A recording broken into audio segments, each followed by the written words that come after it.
Coming up on Lexington Now, the 2018 Comprehensive Plan. Lextran's got some new buses that'll excite you, and downtown events. This and more up next on this week's edition of Lexington Now.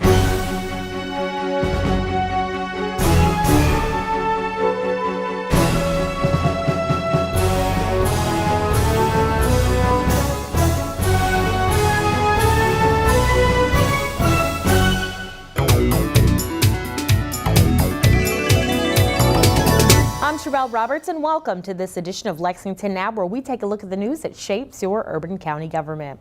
Lexington is changing. You see it everywhere you look, and there's even more change coming. We spoke with Chris Woodall about the city's comprehensive plan to get a long-term look at where Lexington is headed. Comprehensive plans are required by statute. Now, we've had a long history of comprehensive planning here in Lexington. We've been doing it since 1931. It sort of sets out the vision and the implementation for moving our community forward, specifically through policy, through land use decision framework, as well as community facilities. The City of Lexington is required by law to update its comprehensive plan every 5 years. Chris Woodall, manager of long-term planning for the city, explains where we are in the process. The last comprehensive plan was in 2013, and we'll be doing our 2018 comprehensive plan update starting now, which is the beginning of 2017. So it's really a 2-year-long process. Mr. Woodall tells us just how comprehensive the comprehensive plan really is. We're going to be talking about things like neighborhoods. We're going to be talking about things like roads, green space, parks, and housing options, those types of things, rural land preservation, economic development. We really hit on all the important components of the community moving forward. So comprehensive really is the best word for it, because it wholly represents all of the things that are important to the community. There are various phases to updating the comprehensive plan, and the public input phase is key to a well laid out plan. The data collection is extremely important, but so is the public input, and that's the phase we're in right now.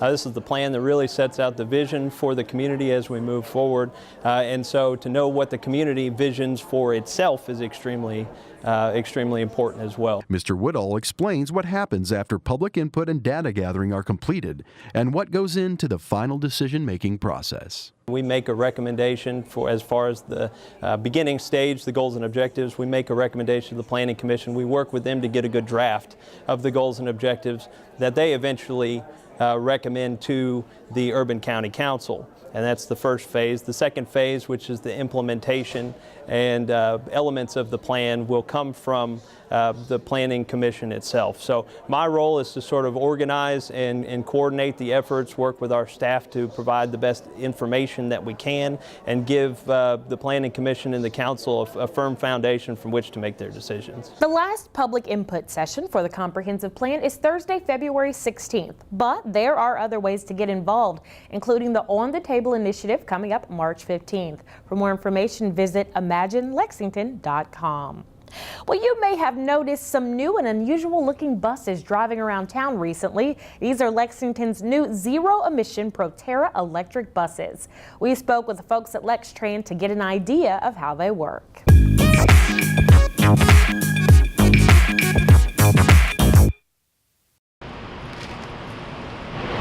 Rusty, what are you doing? Well, we're here at Lexington, and I thought I'd just help them out by charging their new electric bus. Oh, okay. No, guys. We don't use that. This is what we use. Oh, you got to use this. Just this. Oh. Not this. Not that. Or that. All right. Just this.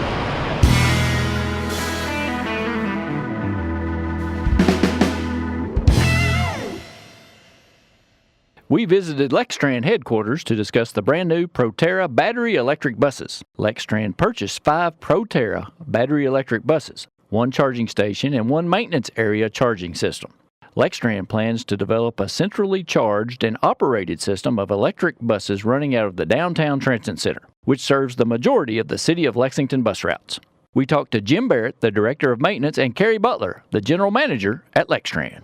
Tell us a little bit about the maintenance of the electric bus between the regular conventional gas engine buses. Well, maintenance on an electric bus is less than it is on a conventional bus. You don't have to fuel the bus. You don't have to check fluids or anything like that. So on a day-to-day basis, it's a lot more. It's better for the maintenance department. As far as the 6,000 mile inspection, which is a regular inspection cycle, we do it the same as we do a regular bus. It's less, but we still do it at the same mileage. You mentioned 6,000 miles. So how long can they stay on the road? Well, they stay on the road between charges. They'll run about 30 miles and then be recharged. And you can do that continuously. I mean, there's no stopping at that point. The 6,000 miles depends on which route they're on. If they're on a route doing 100 miles a day, at 6,000 miles, that's when they get inspected. What about the drivers? What do they think about it? The drivers love them. They're a better vehicle to drive. Visibility is much better. And the passengers like them. They're comfortable, quiet, they're a good bus. The braking system is got regenerative braking, and it will start to slow the vehicle down, and it improves your brake efficiency, and it's a smoother stop with the disc brakes. Right now we have 5 of the electric buses. We got 1 more that's scheduled to be built, and up in the air whether we get any more funding for the other buses.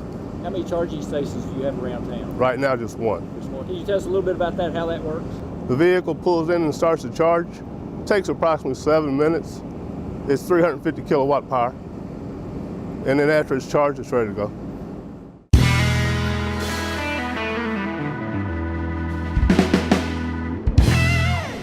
Oh look, we got Carrie. She's on the electric bus. Hey Carrie. How you doing?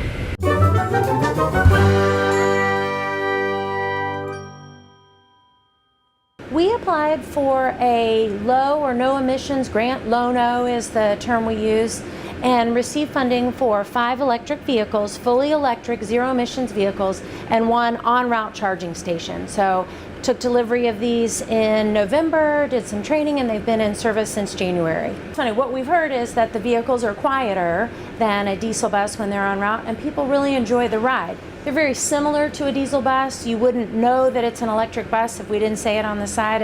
It looks the same, it feels the same, but really once people get on board, they're like, this is a nice, smooth ride, very quiet, and they've enjoyed riding them.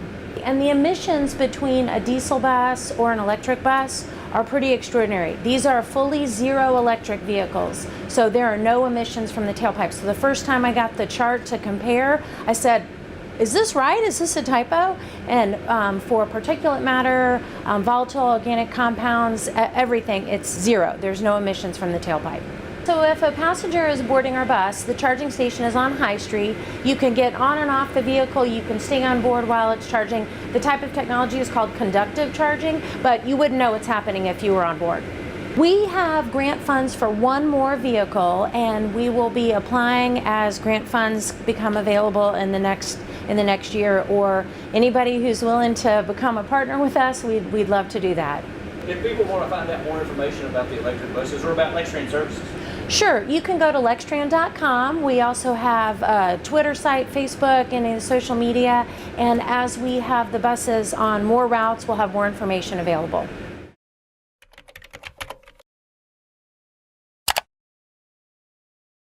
For more information about Lextran and these new buses, you can visit their website. It's Lextran.com. Well, if you are looking for something to do this week, look no further than downtown Lexington. Here's what's going on this week. Are you looking for things to do this week in downtown Lexington?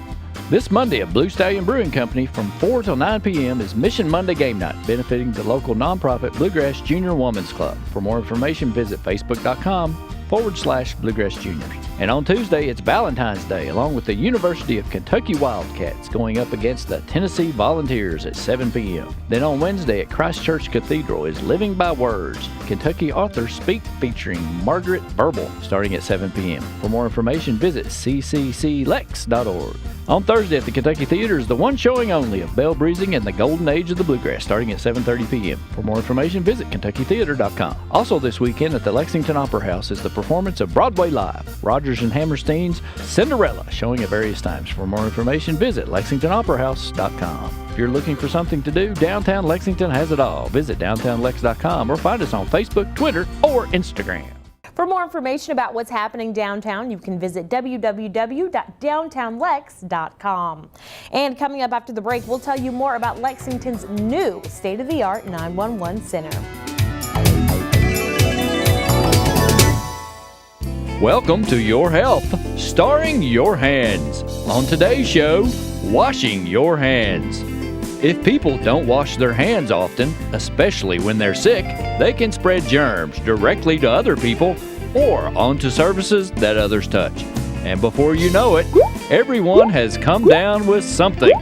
It's important to wash your hands frequently with good soapy water. Here's some hand washing tips. Wash your hands after using the bathroom. Wash your hands after coughing or blowing your nose. Wash your hands before eating, serving, or preparing food. Wash your hands after playing with your pets or touching other animals. Wash your hands after outdoor activities. Wash your hands before and after visiting someone who's sick. Wash your hands when they get dirty.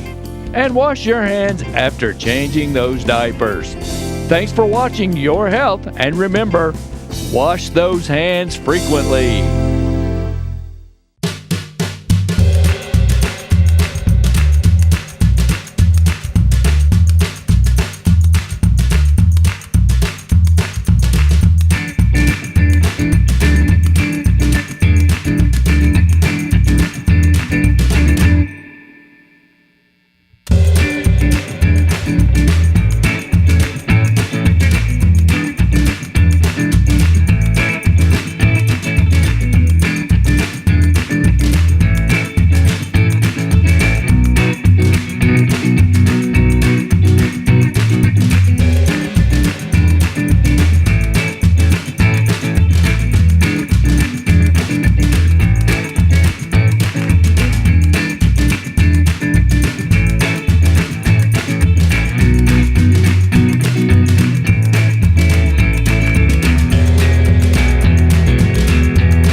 Hello, I'm Detective Mark Thomas with the Lexington Police Department. You may also know me from Bluegrass Crime Stoppers. I'm here to talk to you a little bit today about a new texting system that we have available through any smartphone.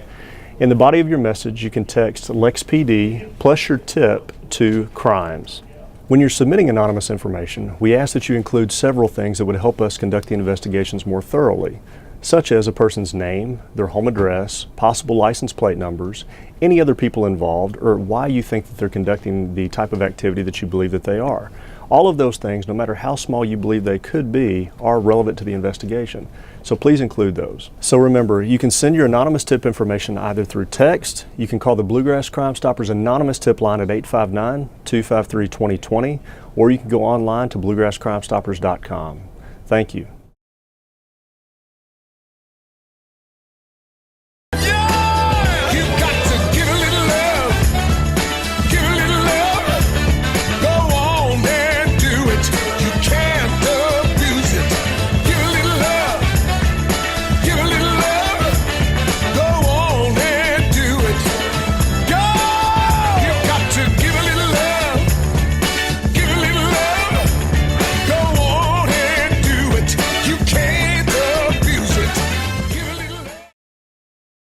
This message is brought to you by the U.S. Fire Administration.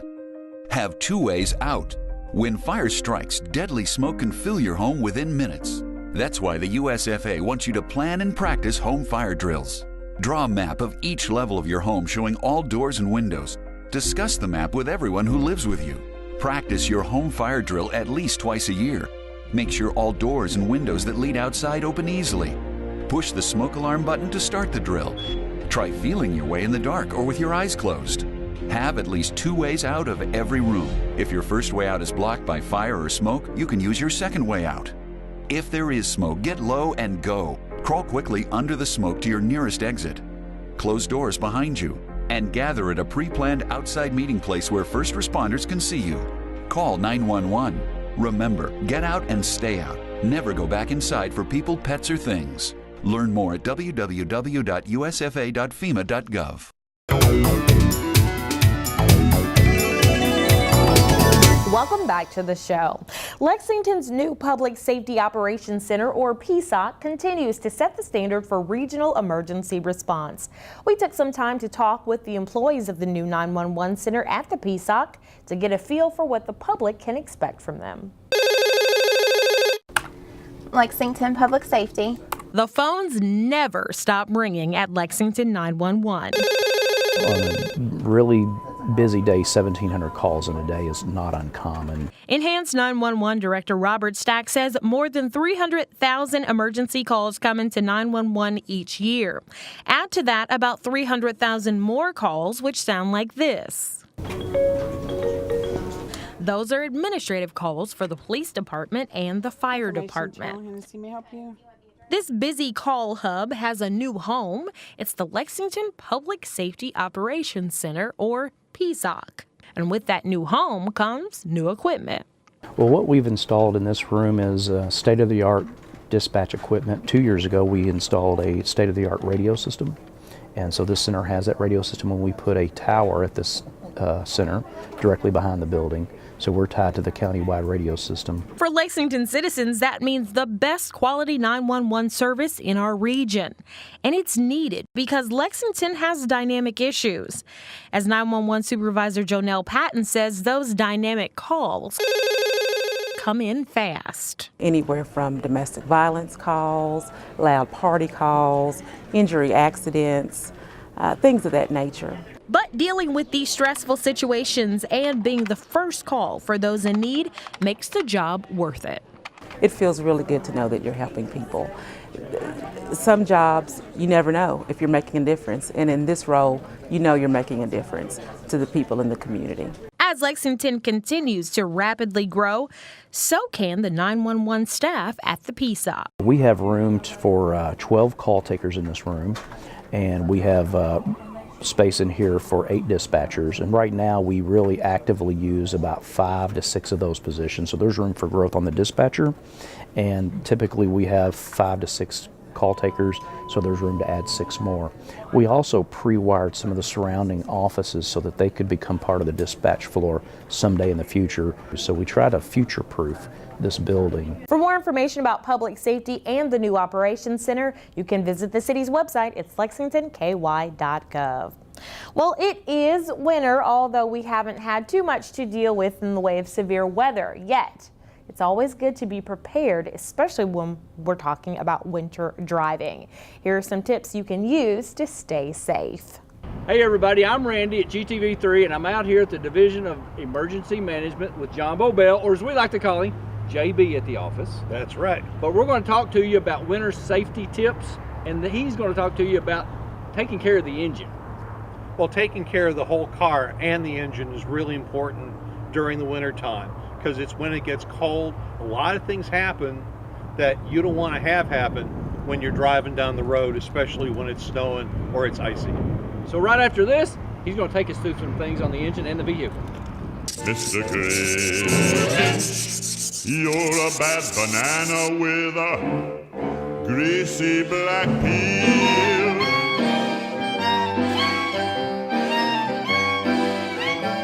One of the most important things to do when you're getting your car ready for winter weather is check those tires. Make sure they've got plenty of tread. If you've got a penny, you put the penny inside the tire.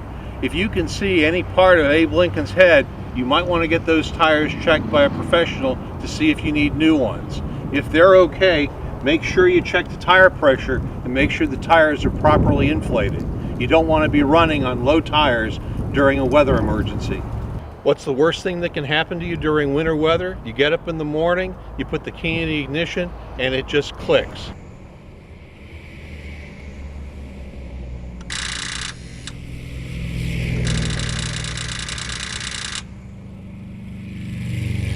It's important to have your battery checked before winter weather and that cold weather sets in. Check the terminals on the battery, make sure they're clean, and have your battery tested. Again, it's better to get a new one and be able to drive during the winter than to have that click happen to you in the morning. It's important to check your car's fluid levels, the oil, the washer fluid, the brake fluid, the power steering fluid. Make sure they're all at proper levels so your car runs well during winter weather.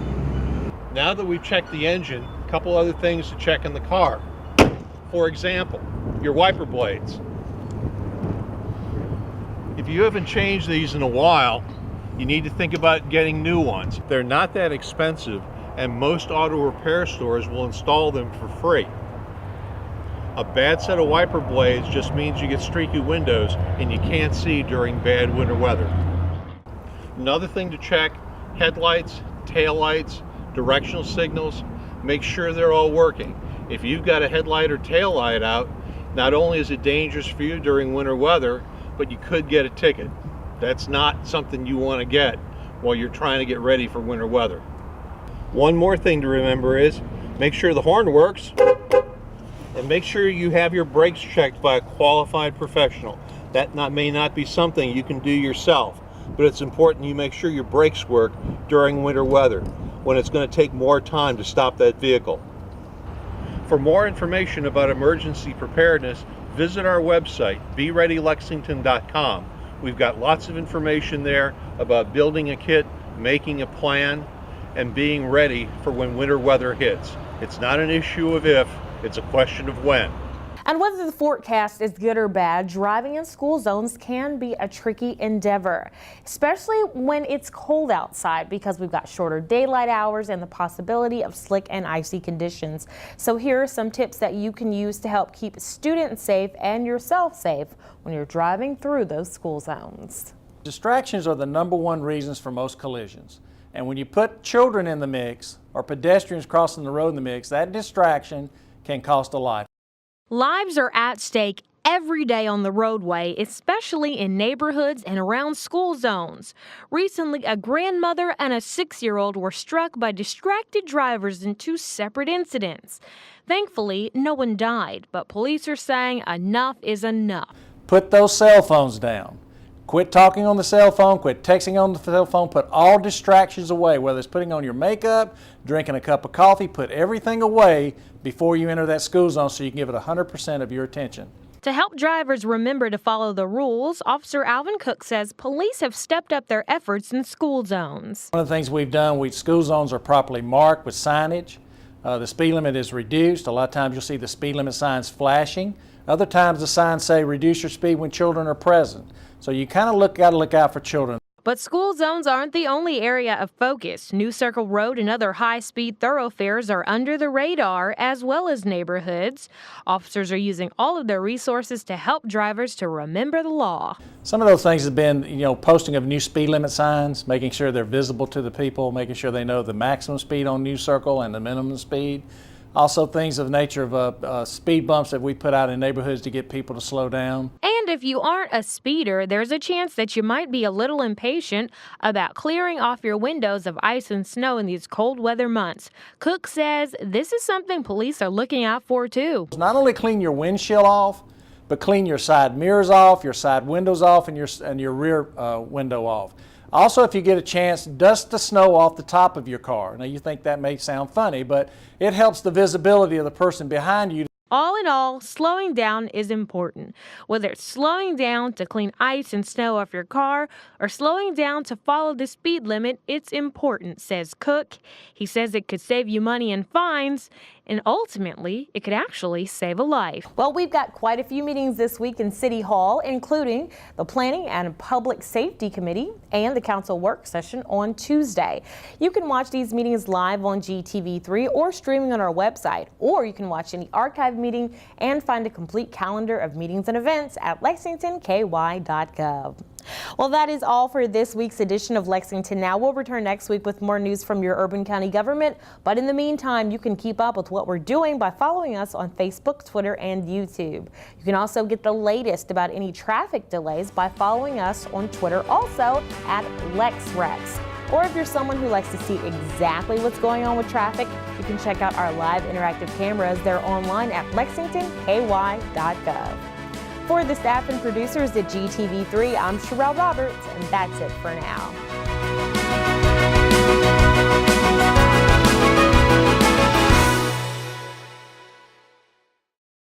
The preceding program was produced through the facilities of GTV3.